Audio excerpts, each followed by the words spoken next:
Hello दोस्तों, आज है 7 जून के करंट अफेयर से संबंधित जितने भी क्वेश्चन बन सकते हैं उन सभी क्वेश्चंस के बारे में अपन आज इस वीडियो में डिस्कस करेंगे। और आज के करंट अफेयर की पीडीएफ नीचे डिस्क्रिप्शन बॉक्स में दी हुई है, वहां जाके डाउनलोड कर सकते हैं। चलो स्टार्ट करते हैं। पहले कल के क्वेश्चंस का रिविजन करते हैं। हाल ही में किस राज्य की सरकार ने इंजीनियरिंग और मेडिकल कॉलेजों में लड़कियों के लिए 33% रिजर्वेशन की घोषणा की? किसने की है? बिहार ने। Language of the truth essays 2003-2020 नामक शीर्षक से एक नई पुस्तक किसने लिखी है? सलमान रश्दी ने लिखी है। आईसीसी ने हाल ही में 2024 से पुरुषों के लिए T20 विश्व कप में कितनी टीमों को शामिल करने की घोषणा की है? 20 टीमों को शामिल करने की घोषणा की गई है। हाल ही में तेलंगाना ने अपना 8वां स्थापना दिवस कब मनाया है? 2 जून को तेलंगाना ने अपना स्थापना दिवस मनाया है। नीति आयोग के सतत विकास लक्ष्य SDG भारत सूचकांक 2020-2021 में शीर्ष प्रदर्शन करने वाला राज्य कौन सा है? यह है केरल। हाल ही में किस भारतीय को इंटरनेशनल डेयरी फेडरेशन के सदस्य के रूप में चुना गया है? रूपिंदर सिंह सोडी को चुना गया है। हाल ही में ADB और भारत में सिक्किम में कौन सी परियोजना के लिए एक समझौते पर हस्ताक्षर किए गए हैं? सड़क उन्नयन परियोजना के लिए किए गए हैं। हाल ही में नाबार्ड ने किस राज्य में 2 मेगा पाइप पेयजल आपूर्ति परियोजनाओं की निर्माण के लिए 254 करोड़ रुपए की मंजूरी दी है? किस राज्य में दी है? उड़ीसा के लिए दी गई है। हाल ही में किसकी अध्यक्षता में ब्रिक्स विदेश मंत्रियों की बैठक का आयोजन किया गया है?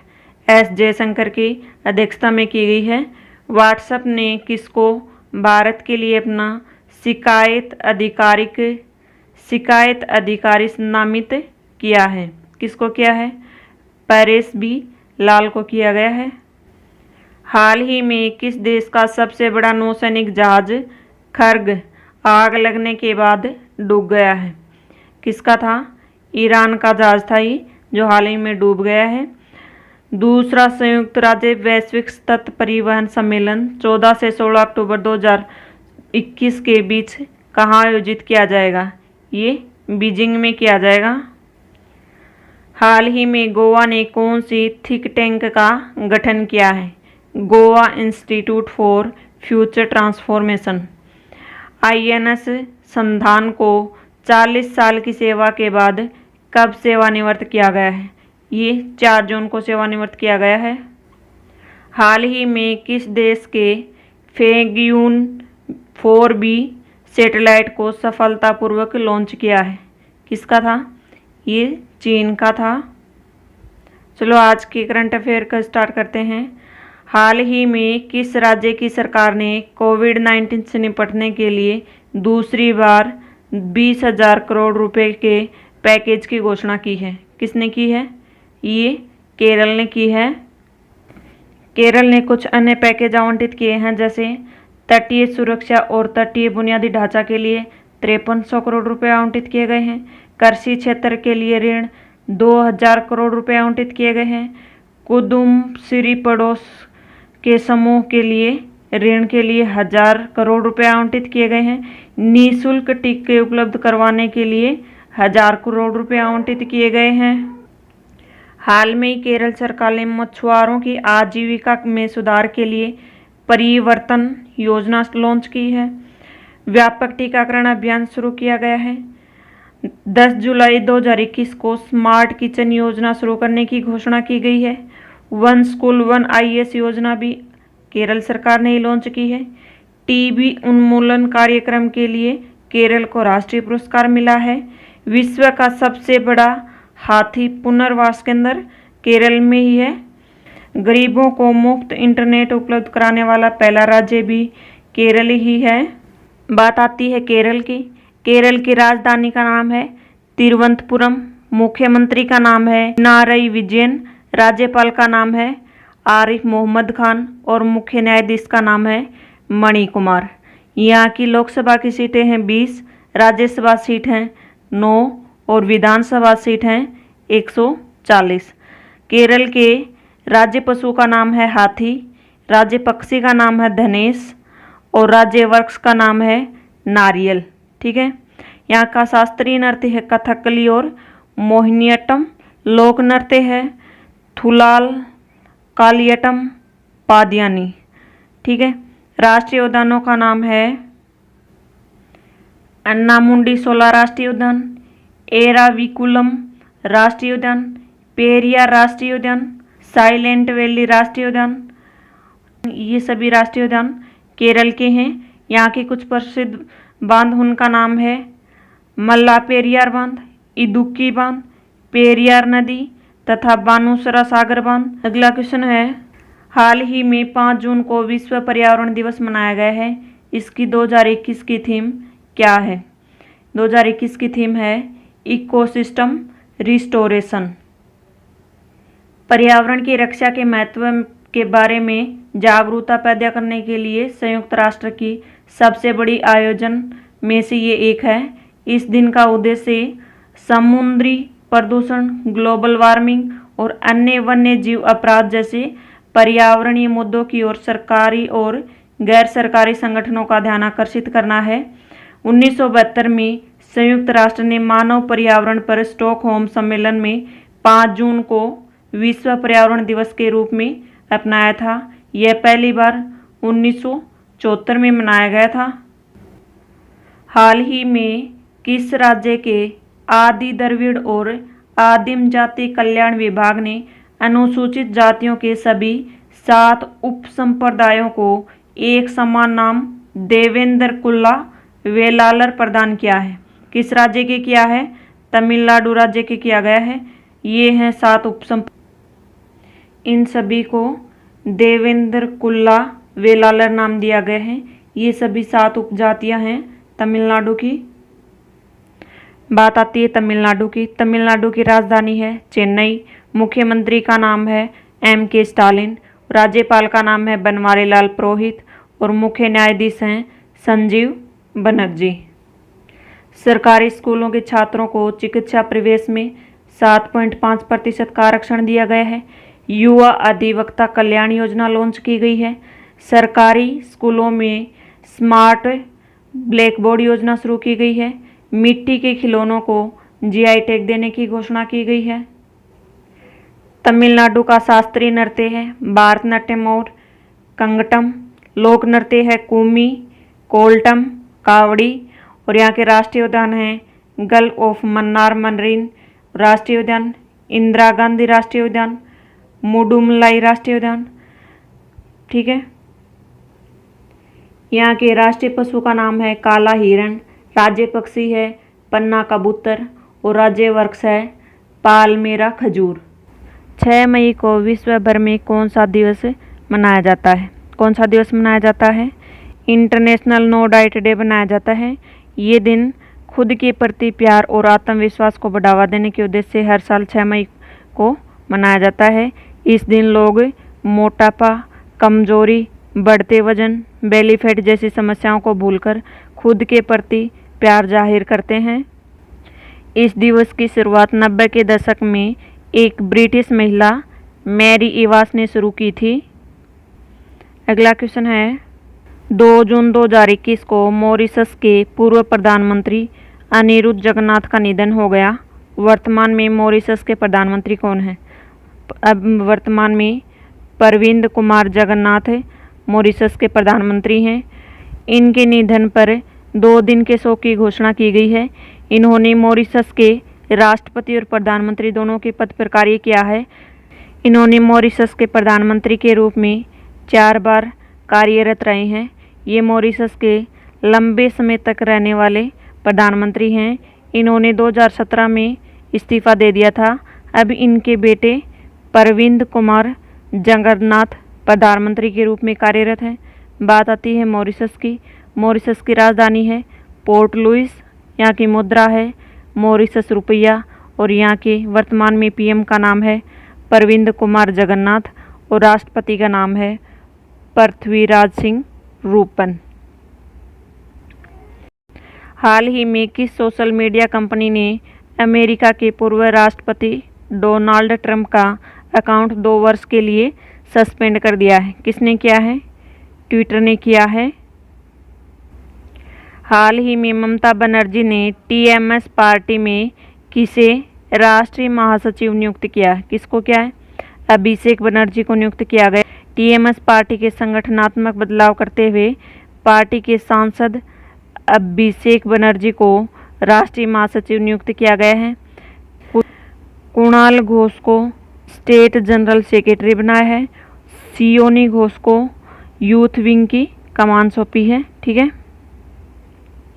हाल ही में श्री नरेंद्र सिंह तोमर ने कहां पर Indus based mega food park का उद्घाटन किया है? कहाँ पे किया है? छत्तीसगढ़ के रायपुर में किया गया है। इस पार्क से लगभग 5000 व्यक्तियों को प्रत्यक्ष या अप्रत्यक्ष रूप से रोजगार मिलेगा और लगभग 25,000 किसानों को लाभान्वित करेगा। खाद्य प्रसंस्करण उद्योग मंत्रालय ने छत्तीसगढ़ के रायपुर जिले में मेगा फूड पार्क को मंजूरी दी है। इसे Indus based mega food park private limited द्वारा क्रियान्वित किया जाएगा। खाद्य प्रसंस्करण उद्योग मंत्रालय देश में मेगा फूड पार्क योजना लागू कर रहा है। इस योजना के तहत भारत सरकार प्रति मेगा फूड पार्क परियोजना के लिए 50 करोड़ रुपए तक की वित्तीय सहायता प्रदान करेगा। बात आती है मेगा फूड पार्क की। यह खाद्य प्रसंस्करण मंत्रालय की एक योजना है जिसका उद्देश्य क्लस्टर आधारित दृष्टिकोण के माध्यम से कृषि उत्पादन को बाजार से जोड़ना है। अब तक पूरे भारत में 22 मेगा फूड पार्क चालू हैं और 15 का क्रियान्वयन किया जा रहा है और 4 पार्कों के लिए सैद्धांतिक मंजूरी दे दी गई है। हाल ही में कालीपट्टनम रामाराव का 97 वर्ष की आयु में निधन हो गया। इनका संबंध किस क्षेत्र से था? ये एक प्रसिद्ध कहानीकार थे। इनको कारामस्तूरू के नाम से भी जाना जाता है। इन्होंने श्रीकाकुलम में तेलुगु कहानियों के लिए एक अद्वितीय पुस्तकालय कथानिलयम की स्थापना की थी। सामाजिक सुधारों से संबंधित यज्ञ के लिए इनको केंद्रीय साहित्य अकादमी पुरस्कार से सम्मानित किया गया है। ठीक है। हाल ही में रेलवे ने किस वर्ष तक विद्युतीकृत संतुलित ब्रॉड गेज रूट तैयार करने की योजना बनाई है? किस वर्ष तक बनाई है? 2023 तक बनाई गई है। हाल ही में रेलवे ने घोषणा की है कि दिसंबर 2023 तक विद्युतीकृत संतुलित ब्रॉड गेज बीजी रूट तैयार करने की योजना बनाई गई है। 2023 तक ब्रॉड गेज रूट पर 100% इलेक्ट्रॉनिक ट्रेन चलने लगेंगी, जबकि 2030 तक देश भर में रेल से 0 कार्बन उत्सर्जन होगा। लद्दाख के उपराज्यपाल R.K. माथुर ने कौन सी योजना की शुरुआत की है? कौन सी योजना की है? यूनटैब की शुरुआत की है। योजना IT विभाग के तकनीकी सहयोग से स्कूली शिक्षा विभाग के लिए एक पहल है। योजना के पहले चरण के दौरान 9वीं से 12वीं कक्षा के छात्रों को टैबलेट दिए गए हैं। इन टैबलेट में प्रीलोडेड ऑनलाइन और offline content, text book, video lecture आदि दिए गए हैं।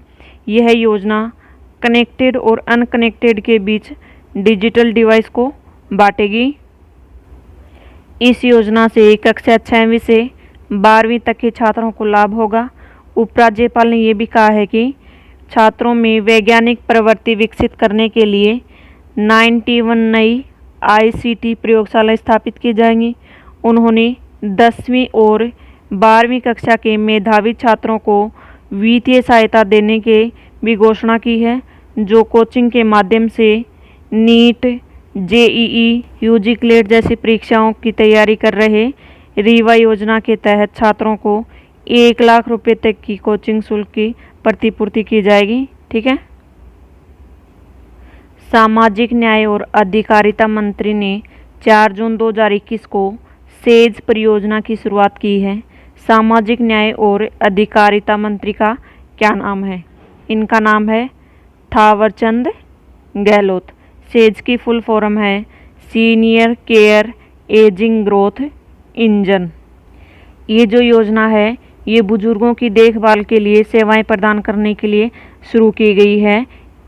इस परियोजना के माध्यम से बुजुर्गों को स्वास्थ्य, आवास, आर्थिक, पूंजी प्रबंधन, खाद्य, वैधानिक परामर्श और इनसे जुड़ी हुई तकनीक सेवाएं दी जाएंगी। अगला क्वेश्चन है, भारतीय पुरुष हॉकी टीम FIH विश्व रैंकिंग में कौन से स्थान पर रही है? भारतीय पुरुष हॉकी टीम चौथे नंबर पे रही है। पहले नंबर पे बेल्जियम, दूसरे नंबर पे ऑस्ट्रेलिया, तीसरे नंबर पे नीदरलैंड और चौथे नंबर पे अपना भारत रहा है। भारतीय महिला हॉकी टीम ने FIH विश्व रैंकिंग में 9वां स्थान बनाए रखा है। महिलाओं की FIH विश्व रैंकिंग में नीदरलैंड फर्स्ट नंबर पे रहा है, सेकंड नंबर पे अर्जेंटीना और थर्ड नंबर पे ऑस्ट्रेलिया और उसके बाद जर्मनी और ग्रेट ब्रिटेन रहे हैं। ठीक है, बात आती है हॉकी की। हॉकी जो है यह भारत और पाकिस्तान का राष्ट्रीय खेल है। हॉकी से संबंधित कुछ कप या ट्रॉफियां हैं, उनका नाम है Sultan Azlan Shah cup, Rangaswamy cup, Murugappa gold cup, Maharaja Ranjit Singh gold cup. ये सभी हॉकी से संबंधित ट्रॉफियां हैं। वेलिंगटन में एक समारोह के दौरान किस देश ने आर्टेमिस समझौते पर हस्ताक्षर किए हैं? किसने किए हैं? न्यूजीलैंड ने किए हैं। न्यूजीलैंड ने हाल में ही अमेरिका की एजेंसी आर्टेमिस समझौते पर हस्ताक्षर किया है। इस समझौते पर हस्ताक्षर करने वाला न्यूजीलैंड 11वां देश बन गया है। ठीक है, हाल ही में किसको भारत में नए ब्रिटिश उच्चायुक्त के रूप में नियुक्त किया गया है? किसको किया गया है? अलेक्जेंडर एलिस को किया गया है। इन्होंने फिलिप बर्टन का स्थान लिया है। ये यूके के उपराष्ट्रीय सुरक्षा सलाहकार रह चुके हैं और पुर्तगाल में ब्रिटेन के राजदूत के रूप में रह चुके हैं। बात आती है यूके की। यूके की राजधानी है लंदन। यहाँ की मुद्रा है पाउंड स्टर्लिंग और यूके के प्रधानमंत्री का नाम है बोरिस जॉनसन। ठीक है, लास्ट वीडियो के क्वेश्चन थे, 25 मई 2021 को केंद्रीय अन्वेषण ब्यूरो का निदेशक किसे नियुक्त किया गया है? किसको किया गया है? सुबोध कुमार जायसवाल को नियुक्त किया गया है। हाल ही में श्रीलंका में बन रही कोलंबो पोर्ट सिटी का निर्माण किस देश को दिया गया है? ये चीन को दिया गया है। आज के प्रश्न हैं, हाल ही में चर्चा में रहा बासन चार द्वीप किस देश में स्थित है? किस देश में स्थित है?